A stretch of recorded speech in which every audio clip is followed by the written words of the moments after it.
یہ national audio library for the blind کی آواز ہے۔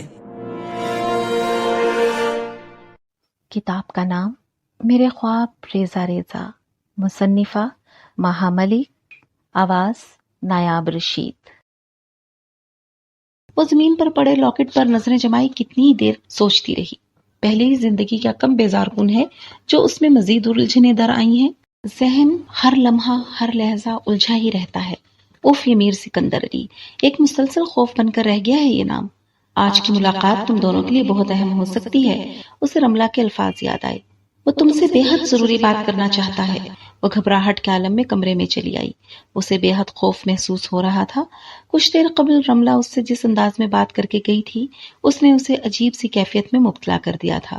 اس کے ہاتھ پیر ٹھنڈے ہو رہے تھے اور رگوں میں سنسناہٹ دوڑ رہی تھی۔ دماغ کسی نقطے پر مرکوز ہونے پر آمادہ نہ تھا۔ منتشر خیالی کے عالم میں وہ آ کر اپنی الماری کے سامنے کھڑی ہو گئی۔ پٹوا کر کے کپڑوں پر نگاہ دوڑانے لگی۔ وہ ہر وقت احسن سے کپڑوں اور دیگر اشیاء کی کمی کا روتی رہتی تھی، لیکن یہ حقیقت تھی کہ اس کے پاس کپڑوں کی کمی نہ تھی۔ احسن اسے ہر موسم اور ہر موقع پر کپڑے بنوا کر دیتا تھا۔ کیا مجھے جانا چاہیے؟ کپڑوں پر نگاہ دوڑا کر اس نے سوچا، کیا یہ ٹھیک لگتا ہے ایک اجنبی مرد کے ہمراہ؟ لیکن رملہ کہہ رہی تھی کہ یہ ملاقات ضروری ہے۔ پھر اس نے خود کو ایک بودی سی دلیل پیش کی، اور پھر میں اس کے ساتھ تنہا تو نہیں ہوں گی، رملہ ہمارے ساتھ ہوگی، اس کی بہن۔ اس کی موجودگی میں وہ بھلا مجھ سے کیا کہہ سکتا ہے؟ میرا خیال ہے کہ مجھے جانا چاہیے۔ وہ ایک مرتبہ پھر الماری کے پاس چلی آئی، پھر سے کپڑوں پر نگاہ دوڑانے لگی، اور پھر اس روز کی نت نئی باتوں سے جان چھوٹنی چاہیے، اور یہ تب تک ممکن نہیں جب تک میر سکندر علی سے ایک فیصلہ کن ملاقات نہیں ہو جاتی۔ میں رملہ کے سامنے اس سے کہہ دوں گی کہ اب یہ تماشا بہت ہو گیا، مزید سہنے کی مجھ میں سخت نہیں۔ میری ازدواجی زندگی متاثر ہو سکتی ہے۔ آج رملہ اتنا کچھ سن کر گئی ہے، کل کو کوئی اور مجھے یوں ذلیل کرے گا اور میں کچھ نہ بول پاؤں گی۔ بہتر ہے کہ میں اس قصے سے جان چھڑا لوں۔ ہاں، مجھے جانا ہی ہوگا۔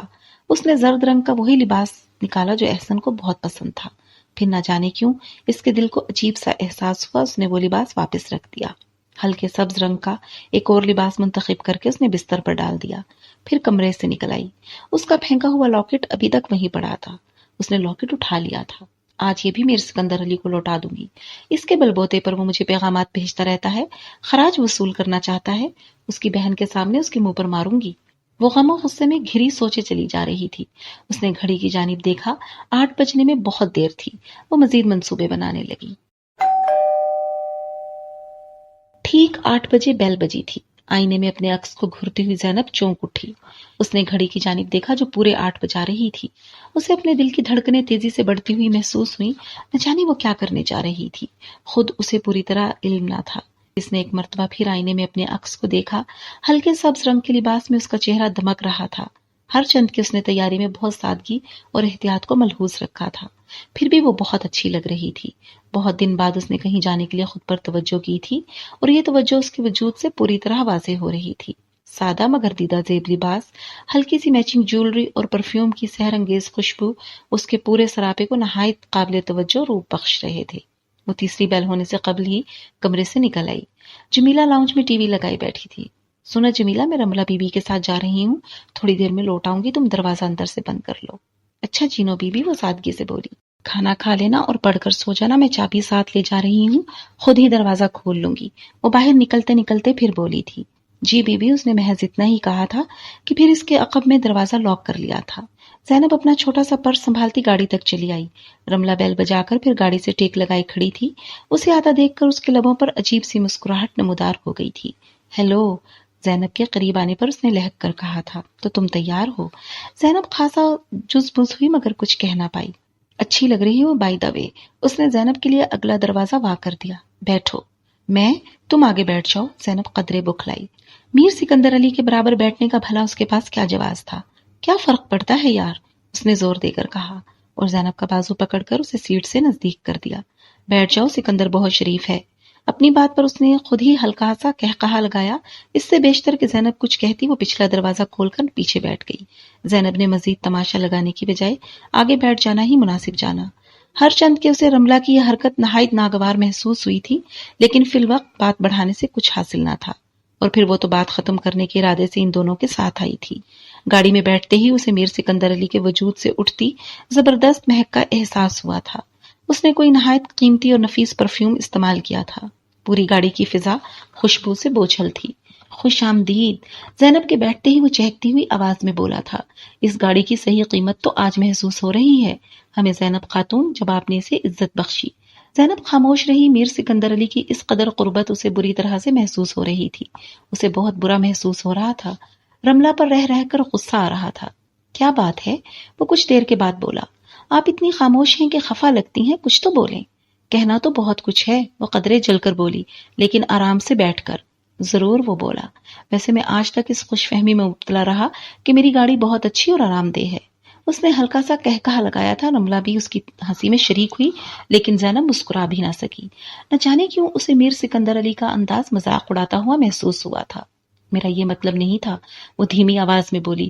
میں چاہتی ہوں کہ جو کچھ میں کہوں اسے آپ پورے اطمینان اور توجہ سے سنیں. ہر بات پر سے توجہ ہٹا کر، اور فی الحال آپ کا دھیان سامنے سڑک پر ہونا چاہیے. آئی ایم سوری میڈم، آپ شاید برا مان گئیں. بہرحال it was only a joke. آج وہ کچھ زیادہ ہی خوش دلی اور شگفتگی کا مظاہرہ کر رہا تھا. تمہارے جوکس کی عادت آہستہ آہستہ ہی پڑتی ہے سکندر، رملہ نے گویا اسے پچکارا تھا. زینب کو بھی پڑ جائے گی. میر سکندر علی نے اس کی بات کا کوئی جواب نہ دیا، جبکہ اس کی بات پر بھی زینب دل ملا کر رہ گئی تھی. آج اسے رملہ پر بے حد غصہ آ رہا تھا. گاڑی 5 اسٹار ہوٹل کی عالیشان عمارت کے سامنے جا رکی. زینب گاڑی سے اتر کر لمحہ بھر کے لیے پزل ہو گئی. باوردی دربان نے مؤدب انداز میں ان کے لیے گلاس ڈور وا کیا تھا. خوبصورت جھلملاتے فانوسوں سے سجے لاؤنج سے گزرتے ہوئے وہ لوگ ڈائننگ ہال میں جا کر بیٹھے تو زینب کے ہاتھ پیر ٹھنڈے ہو رہے تھے. ایسی جگہ پر آنا تو اس کے لیے خواب تھا، ایک سحر انگیز خواب. ایسا خواب جس سے اس کی پلکیں عرصہ دراز ہوئے بند ہو چکی تھی. ایسی ہی زندگی کی خواہش تو کی تھی اس نے. لمبی جگمگاتی گاڑی، روشن چمکدار راتیں جو دن کو ماند کرتی ہوں، قیمتی اشیاء سے سجی دکانیں جہاں ہر شے دسترس میں لگتی ہو، اور 5 اسٹار ہوٹلوں کے مدھم خوابناک روشنی سے بوجھل ماحول والے ڈائننگ ہال، جہاں مقابل بیٹھے افراد صرف ایک دوسرے کے وجود کو محسوس کرتے ہوں اور دنیا و مافیہ سے بے نیاز ہوں. فکروں سے آزاد، ہواؤں میں اڑتی زندگی، ایسی ادھار کی خوشیوں پر وہ کب تک خوش رہ سکتی تھی؟ وہ یہ سب سوچ کر چند لمحوں کے لیے افسردہ ہو گئی تھی. مقابل بیٹھے میر سکندر علی نے بغور اس کا چہرہ پڑھا تھا. آپ کے چہرے پر مسکان بھلی معلوم ہوتی ہے زینب خاتون. اس کی جانب قدرے جھکتے ہوئے وہ بولا تھا. مسکرائیے ہر غم کو بھلا کر. میں ذرا واش روم سے ہو کر آتی ہوں. رملہ کھڑے ہوتے ہوئے بولی. زینب نے چونک کر اسے دیکھا. ضرور، ہم تب تک آرڈر دیتے ہیں. میر سکندر نے مسکرا کر رملہ کو دیکھا تھا. رملہ کے جانے کے بعد وہ بڑے اطمینان سے مینیو کارڈ اٹھانے لگا. زینب نے ایک نگاہ فسوں خیز ماحول پر اور سامنے بیٹھے میر سکندر علی پر ڈالی تھی. آرام دہ کرسی کی پشت سے ٹیک لگائے، ابرو قدرے اوپر کو چڑھائے وہ مینیو کارڈ پر نگاہ دوڑا رہا تھا. زینب کچھ دیر اسے دیکھتی رہی. آدمی وہ حقیقتاً شاندار تھا یا شاید اس کے وجود کے روئیں روئیں سے جھلکتی عمارت کا احساس تھا جو اسے متاثر کن شخصیت کے روپ میں پیش کرتا تھا. ارے پھر وہ قدرے چونکا. آپ اسی طرح بیٹھی ہیں؟ بھئی دیکھیے کارڈ ڈشز سلیکٹ کیجئے. مہمان تو آپ ہیں، ہم تو آج آپ کی پسند کا کھانا کھائیں گے. زینب اسی طرح بیٹھی رہی. میں یہاں کھانا کھانے نہیں آئی ہوں سکندر صاحب. پھر وہ آہستگی سے بولی. کچھ ضروری باتیں کرنا چاہتی ہوں. ضرور ضرور، بہت سی ضروری باتیں ایسی ہیں جو مجھے بھی کہنی ہے، لیکن سب کہنی سننی کھانے کے بعد. آپ یقین کیجئے ایک ضروری میٹنگ میں الجھ کر آج لنچ تک نہ کر سکا. اب خالی پیٹ مجھ سے نہ کچھ کہا جائے گا نہ سنا جائے گا. زینب خاموش ہو گئی. پھر سکندر علی نے خود ہی آرڈر کیا. نہایت لمبا چوڑا آرڈر.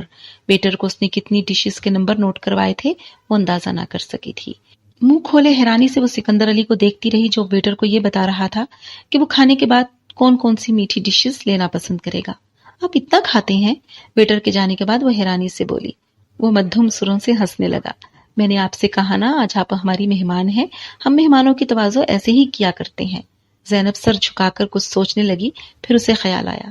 یہ رملہ کہاں گئی؟ میرا خیال ہے وہ واپس چلی گئی ہے. میر سکندر علی بے حد اطمینان سے بولا. کیا؟ زینب کو جھٹکا لگا. واپس؟ کہاں واپس؟ گھر. وہ اس کی حالت سے لطف اندوز ہوتا ٹھنڈے پانی کا گلاس لبوں سے لگاتے ہوئے بولا. زینب کی سمجھ میں تھوڑی دیر کے لیے کچھ بھی نہ آ سکا. وہ اسے حیران بھری نظروں سے دیکھتی رہی. وہ گھر چلی گئی ہے زینب. پانی کا گلاس آدھا خالی کر کے میز پر رکھتے ہوئے وہ بولا تھا. دراصل ہم دونوں کے درمیان اپنی پوزیشن اسے آکورڈ لگ رہی تھی. میں اسے اچھی طرح سے جانتا ہوں. زینب جو اب تک قدرے اطمینان سے تھی یکایک پریشان ہو بیٹھی. اسے ایسا نہیں کرنا چاہیے تھا. آپ کو مجھے بتا دینا چاہیے تھا. میں اس پر بھروسہ کر کے آئی تھی یہاں اور وہ مجھے بتائے بغیر چلی گئی. ایزی زینب ایزی، سکندر علی بولا. میں ہوں نا آپ کے ساتھ، آپ کو کسی اور کی پرواہ نہیں ہونی چاہیے، پریشان مت ہوں پلیز۔ دیکھیے آپ کی پریشانی ماحول کے حسن کو بری طرح سے ڈسٹرب کر رہی ہے۔ ماحول کی خوبصورتی اس مدھم سروں میں بجتی اپنا پتہ دیتی تنہائی کو محسوس کیجیے۔ آئندہ کی زندگی کا لائے عمل ترتیب دیجیے، ہم اسی لیے تو یہاں مل کر بیٹھے ہیں۔ آئندہ زندگی؟ زینب ہر بات بھول کر اسے دیکھنے لگی۔ کیا مطلب؟ میرا خیال ہے زینب ہمیں اپنے تعلق کو ایک فیصلہ کن موڑ دینا چاہیے۔ تعلق؟ وہ ناسمجھی کے عالم میں اسے دیکھتی رہی۔ میں سمجھتا تھا زینب، وہ کچھ سوچتے ہوئے کہنے لگا، کہ میں آپ کو پسند کرتا ہوں جیسے کہ میں ہر حسین چیز کو پسند کرتا ہوں، کیاری میں کھلے کسی گلاب کو، کسی نیلی جھیل کے پانیوں پر تیرتے گلابی کمل کو، بارش کی نرم بوندوں کو۔ میں سمجھتا تھا زینب کہ میں آپ کو صرف پسند کرتا ہوں، آپ کو دیکھ کر خوش ہوتا ہوں اور بس۔ لیکن میں غلط سمجھتا تھا زینب۔ وہ چند لمحوں کے لیے خاموش ہوا۔ زینب اسے ساکت بیٹھی دیکھتی رہی۔ اور میں یقیناً غلط ہی سمجھتا تھا، کیونکہ مرد اتنی سچائی اور خلوص سے بے جان چیزوں کو تو پسند کر سکتا ہے، لیکن ایک جیتی جاگتی عورت کو نہیں۔ پسندیدگی کا جذبہ بہت جلد خواہش اور خواہش سے جنون میں بدل جاتا ہے۔ میں اعتراف کرتا ہوں، میرا جذبہ بدل چکا ہے۔ زینب، میں تمہیں حاصل کرنا چاہتا ہوں، ضرور اور ہمیشہ کے لیے۔ زینب کا دل ایک لمحے کو رکا اور پھر تیزی سے دھڑکنا شروع ہو گیا۔ وہ آنکھیں پھیلائے اس کی گفتگو سنتی رہی۔ اور میں سمجھتا ہوں کہ میرا ساتھ کسی بھی عورت کے لیے خوشی اور فخر کا باعث ہو سکتا ہے۔ اسے خوش فہمی مت سمجھنا۔ میں نے عورتوں کو اپنی جانب اس طرح مائل ہوتے دیکھا ہے جیسے لوہا مقناطیس کی جانب مائل ہوتا ہے۔ وہ عورتیں اور ہوتی ہیں سکندر صاحب، وہ بمشکل بولی تھی، جنہیں آپ کے ساتھ کی خواہش ہوتی ہوگی، وہ جنہیں یقین ہوتا ہوگا کہ وہ آپ کو اپنا بنا سکتی ہیں۔ میں تو ایک شادی شدہ عورت ہوں، میرا ایک شوہر ہے، ایک گھر ہے۔ کمان زینب، اس نے قدرے ناگواری سے جیسے ناک پر بیٹھی مکھی اڑائی تھی۔ ان فرسودہ دقیانوسی بندھنوں کو میں قطعاً اہمیت نہیں دیتا۔ وہ ڈولی اور جنازے جیسے الفاظ پر مشتمل نصیحتوں والے زمانے بیت گئے۔ یہ نیا دور ہے، مشینی دور، کھٹا کھٹ نئے فیصلے کرنے اور ان پر عمل کرنے کا دور، پڑھے لکھے لوگوں کا دور۔ زندگی میں کہیں کوئی غلط فیصلہ کر بھی لیا تو اس پر ملال کیسا؟ مجھے اپنے کسی فیصلے پر کوئی ملال نہیں ہے، اس نے جیسے احتجاج کیا تھا۔ آپ غلط سمجھ رہے ہیں، میں اپنی زندگی سے بہت مطمئن اور خوش ہوں۔ او زینب، اس نے بے حد برا منہ بنایا تھا، جیسے کوئی بے حد کڑوی شے نکل لی ہو۔ جھوٹ مت بولو فار گاڈ سے، جھوٹ مت بولو۔ یہ منافقت تم جیسی لڑکی پر سوٹ نہیں کرتی۔ تم ان باتوں سے بہت اوپر ہو، میں جانتا ہوں۔ تم اس شخص کے ساتھ خوش نہیں ہو، کیسے خوش ہو سکتی ہو تم؟ تمہاری زندگی میں کچھ بھی تمہارے شایان نشان نہیں، ایک چیز بھی نہیں۔ کبھی اس کے ساتھ خود کو آئینے میں دیکھا ہے؟ تمہارا شوہر لگتا ہے وہ؟ زینب خفت سے لبوں کو کاٹنے لگی۔ سکندر علی کی باتوں کا اس کے پاس کوئی جواب نہ تھا۔ میرے پاس چلی آؤ، میں شدت سے تمہارا منتظر ہوں۔ ایسا ممکن نہیں، وہ سخت خوف زدہ تھی۔ اس دنیا میں سب کچھ ممکن ہے سویٹ ہارٹ، وہ مسرور سے لہجے میں بولا۔ اتنا مشکل مت لو اس بات کو، صرف یہ کہو کہ تم ایسا چاہتی ہو۔ نہیں، میں ایسا نہیں چاہتی، وہ بے حد کمزور لہجے میں بولی۔ میں اپنی زندگی سے مطمئن اور خوش ہوں۔ ہاں، اس نے اپنا ہاتھ چہرے پر رکھ لیا۔ پھر منافقت۔ ویٹر ٹیبل پر کھانا چننے لگے تھے، وہ دونوں خاموش ہو گئے۔ سکندر گلدان سے ایک پھول نکال کر اسے بغور دیکھنے لگا تھا۔ زینب اپنی مرتعش انگلیوں کو دیکھنے لگی۔ وہ نہیں جانتی تھی کہ وہ کیا چاہتی ہے۔ وہ کسی بات کو اٹل قرار دینے کی پوزیشن میں نہیں تھی۔ سکندر کی باتوں نے اس پر بہت نہیں تو تھوڑا بہت ضرور اثر کیا تھا۔ وہ جو کچھ کہنے اور کرنے آئی تھی اب خود میں اس کی ہمت نہیں پاتی تھی۔ ان دونوں نے کھانا قدرے خاموشی کے عالم میں کھایا تھا۔ شاید سکندر علی کھانے کے دوران زیادہ گفتگو کا عادی نہ تھا۔ اپنا نیپکن گھٹنوں پر پھیلا کر وہ بڑے نفیس انداز میں کانٹے چھری سے کھانا کھانا شروع ہو گیا تھا۔ زینب کی بھی بھوک مر گئی تھی، اس کا دماغ انتشار کا شکار تھا۔ طرح طرح کی ڈشز دیکھ کر بھی اس کی بھوک نہ چمکی۔ اپنی پلیٹ میں تھوڑے سے چاول ڈال کر وہ بے دلی سے چمچے ہلاتی رہی، کبھی کبھی پانی کا گھونٹ بھر لیتی۔ یہ لاہوری چکن ٹیسٹ کرو نا، بڑی عمدہ ڈش ہے۔ اس کی بے دلی اور کھانے کی رغبت نہ دیکھ کر سکندر علی نے خود ہی اسے مختلف چیزیں دینا شروع کی۔ یہ فرائیڈ رائس لو، ٹیسٹ کیا تم نے؟ زینب اس کے ہاتھ سے ڈش لے کر واپس ٹیبل پر رکھ دیتی تھی۔ اس کے ذہن میں تو تب سے اب تک ایک ہی جملہ اٹکا ہوا تھا، کبھی اس کے ساتھ خود کو آئینے میں دیکھا ہے؟ تمہارا شوہر لگتا ہے وہ۔ کھانے کے بعد میٹھے کا اور پھر بلیک کافی کا دور چلا۔ زینب کو وقت گزرنے کا احساس تھا، لیکن وہ مجبور تھی۔ پھر اسے سکندر علی کی ہمراہی میں وہاں بیٹھنا برا بھی محسوس نہ ہوتا تھا۔ وہ کچھ دیر اور وہاں گزارنا چاہتی تھی، جانے زندگی میں پھر کبھی وہاں آنا نصیب بھی ہو یا نہیں۔ دونوں باہر نکلے تو زینب کی جھجک قدرے زائل ہو چکی تھی۔